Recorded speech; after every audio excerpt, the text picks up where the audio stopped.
आपकी अदालत मध्ये बागेश्वर धामचे प्रमुख पंडित धीरेंद्र शास्त्री यांच्यावर आरोप आहे की हे लोकांना भरकटवतात। हे बघा, जेव्हा तुम्ही चिठ्ठी काढता, लोकांचं भविष्य सांगता, मागचं पुढचं सगळं सांगता, मग लोक याला चमत्कार समजतात आणि तुम्हाला देवाचा अवतार समजतात। मी कधी असं नाही म्हणालो की मी देवाचा अवतार आहे। मी कधीच स्वतःला असं नाही म्हणालो की तुम्ही माझी पूजा करा। आणि तुम्हाला ऐकून नवल वाटेल की आपकी अदालत मध्ये मला सांगायचं सुद्धा आहे, माझे अनुयायी, मला मानणाऱ्या लोकांनी जर माझी पूजा केली तर मला खूप वाईट वाटतं। मी हनुमानजींची पूजा करण्यासाठी आलो आहे, स्वतःची पूजा करून घेण्यासाठी नाही। दुसरी गोष्ट, मी कधीही भविष्य नाही सांगत। भविष्य कोण ब्रह्माच्या व्यतिरिक्त कोणी सांगू शकत नाही। भविष्य कसे चांगले बनवू शकतो ही गोष्ट नक्कीच सांगतो।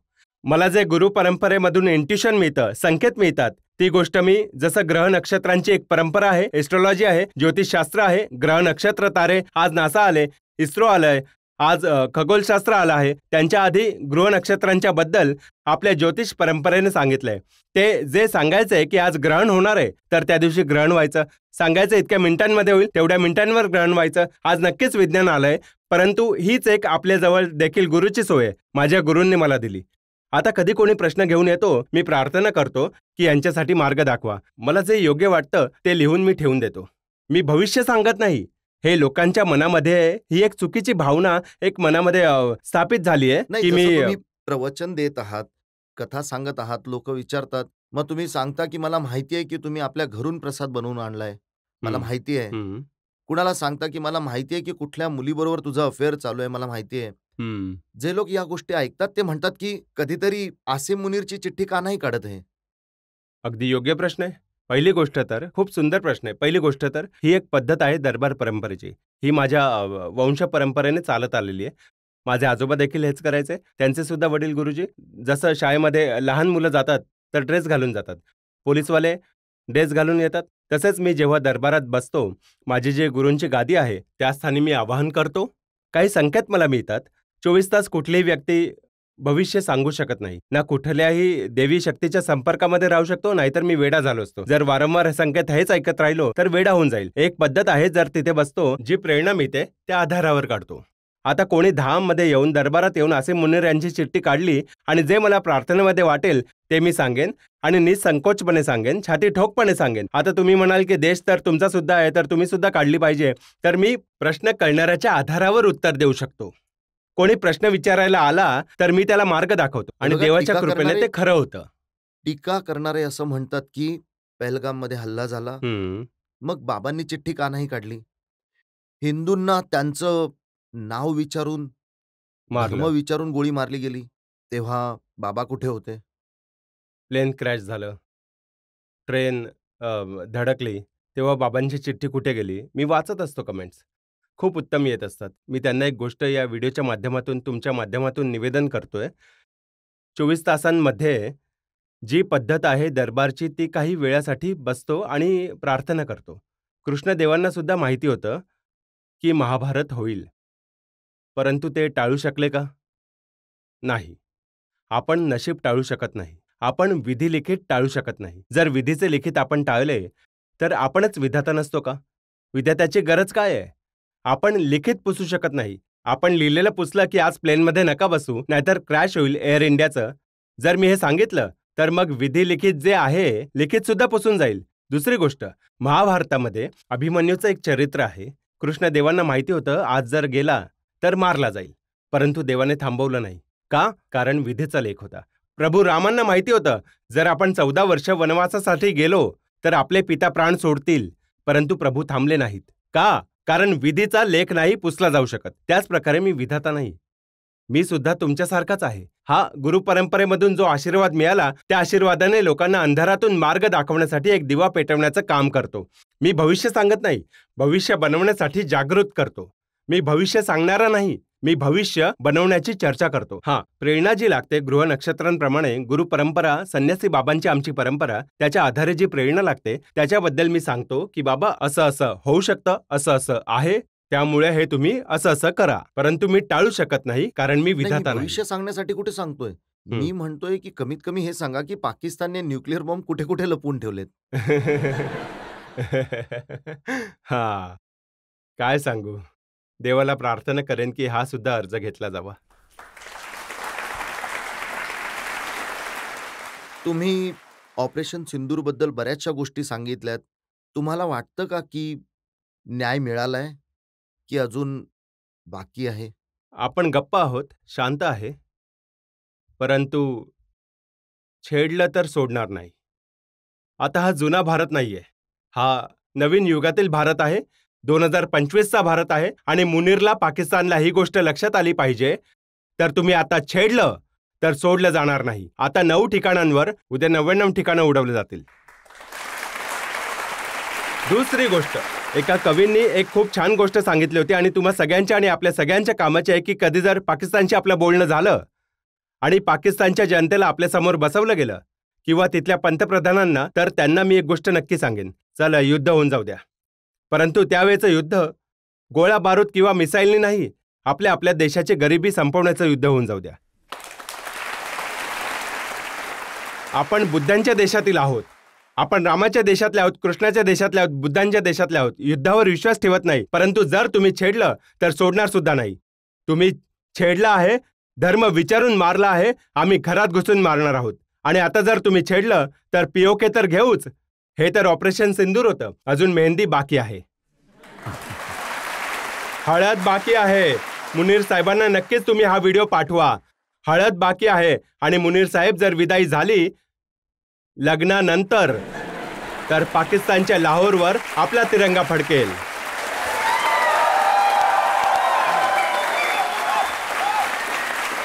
कारण या देशाचे 2 रिअल हिरो आहेत, शेतात उभा शेतकरी आणि सीमेवर उभा सैनिक. आणि I am proud of you. मला खूप अभिमान आहे की मी त्या भारतातील आहे. माझ्या देशाची आर्मी पैशासाठी आर्मी जॉईन करत नाही, देशासाठी आर्मी जॉईन करतात. तर आता पाकिस्तानने छेडलं तर आता आम्ही शांत झालो आहोत, कारण आमची घोषणा दिली आहे वसुधैव कुटुंबकम. तर शांत आहोत, आम्ही विनम्र आहोत, भेकड नाही. काही लोकांना ही तक्रार आहे की ऑपरेशनचं नाव सिंदूर का ठेवलं गेलं, सिंदूर पुसला ज्यामध्ये ना. आतंकवादी मारले गेले त्याचं नाव महादेव का ठेवलं गेलं. हे तर हिंदू धर्माशी संबंधित शब्द या आहेत. देशांमध्ये काही असे गाढव आहेत ज्यांना हा एक खूप प्रॉब्लेम आहे, यांच्या पोटात दुखतं. कधी बाबा बागेश्वर यांच्या नावाने दुखतं, कधी गुच्ची चष्म्याच्या नावाने दुखतं, कधी आर्मीच्या नावाने दुखतं, कधी ऑपरेशन सिंदूरच्या नावावर, कधी ऑपरेशन महादेवच्या नावावर. त्यांनी सिंदूर पुसलं, आपण सिंदूर ऑपरेशन नाव दिलं. काही चुकीची गोष्ट नाहीये. या देशामध्ये आधी शिकवलं जायचं ग ने गणेश. काही लोकांच्या पोटात दुखतं, म्हणतात की सांप्रदायिकता आहे, गवरून गाढव शिकवा. आता गवरून गणेश शिकवण्याऐवजी गाढव शिकवत असले तर मुलं सुद्धा काही गाढव आहेत. जे गवरून गाढव शिकत आहेत तेच म्हणत आहेत तर ऑपरेशन सिंदूर नाव नका ठेवू. तर माझ्या हे तर लक्षात आलंय की काही लोकांच्या पोटात दुखतं, अशा लोकांनी लवकरात लवकरच लाहोरला शिफ्ट झालं पाहिजे.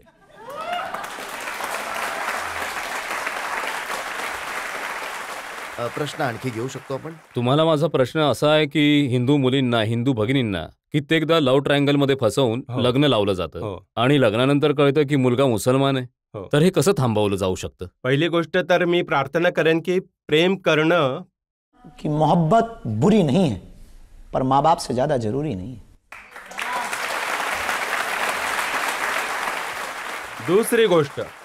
दुसरी गोष्ट सुद्धा मी तुम्हाला निवेदन करेन, प्रेम केलं पाहिजे, परंतु या देशामध्ये अनेक बहुरूपी फिरत आहेत, त्यामुळे मुलींना बहुरूपी खूप जास्त आवडत आहेत. मी मागच्या वेळी एक विधान दिलं होतं, लोकांनी त्याची खूप कॉन्ट्रोवर्सी केली. ते विधान खूप पवित्र विधान आहे. मी कुठल्याही धर्माच्या विरोधात नाही. मी रसखानचे सुद्धा दोहे गातो आणि देशाची गोष्ट येते तेव्हा अब्दुल कलामना सुद्धा सेल्यूट करतो. परंतु लव जिहाद, लँड जिहाद, मूत्र जिहाद, थूक जिहाद यांच्या विरोधात मी यामुळे लोकांच्या टार्गेटमध्ये आहे, कारण मी तोंडावर बोलतो आणि खरं बोलतो. त्यामुळे मी मुलींना आवाहन करेन, माझ्या शरीरामध्ये जोपर्यंत प्राण असतील तोपर्यंत मी माझी सवय नाही सोडणार. हिंदुत्व आणि हिंदुस्थानसाठी जगेन, परंतु मुलींना आवाहन करेन, बेटियों तुम लक्ष्मी बन, तुम दुर्गा बन, तुम काली बन, पर हिंदू बेटियों कभी न बुर्के बाली बन.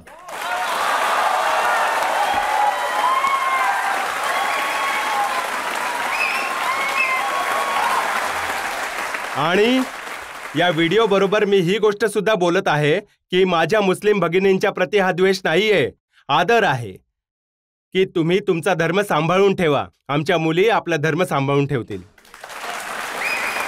हे द्वेषाचं विधान नाहीये. आम्हाला मुसलमानांना हिंदू बनवायचं नाहीये, आम्हाला ईसाईंना हिंदू बनवायचं नाहीये. इतिहासामध्ये एक सुद्धा गोष्ट अशी नाहीये जिथे तलवारच्या धारेवर हिंदूंनी कुठल्याही मुसलमानाला हिंदू बनवलं. परंतु आपल्या मुलींना का टार्गेट केलं जावं?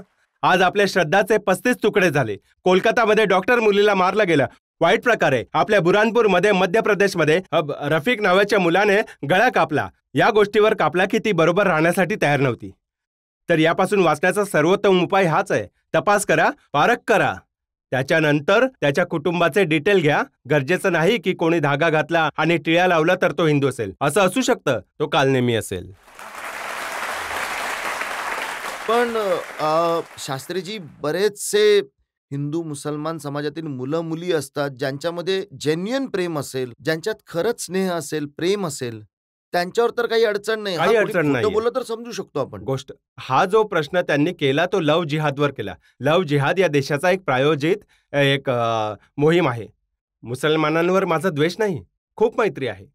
आणि संपूर्ण जगामध्ये मुसलमान माझ्याजवळ बसतात आणि बोलतात, माझ्याशी इस्लाम धर्म समजतात. इस्लाम धर्म मी समजतो, काही अडचण नाहीये मला.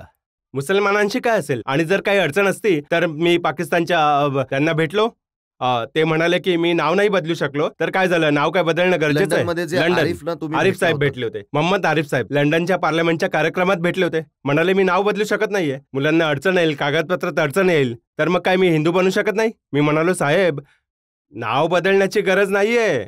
इंजिन बदललं, चौकट भलेही जुनीच राहिली तरी हरकत नाही. हो, माझा नावाशी नाही कामाशी संबंध आहे. कारण मी विचारांवाला माणूस आहे, सद्विचारांचा माणूस आहे, वसुदैव कुटुंबकमवाला माणूस आहे. या देशाला स्वतंत्र करण्यामध्ये मुसलमानांचा सुद्धा सहभाग आहे, ईसांचा सुद्धा सहभाग आहे. इम्प्रेशन हे मिळतं की जसं तुम्ही मुस्लिमांच्या विरोधात आहात आणि द्वेष पसरवतात आणि त्यांच्याबद्दल तुम्ही खूप काही अजिबात नाही, उलटसुलट काही. हा ठरवून प्रोपगंडा बनवलाय. मुसलमानांच्याच काही लोकांनी मला आपला शत्रू समजला आहे.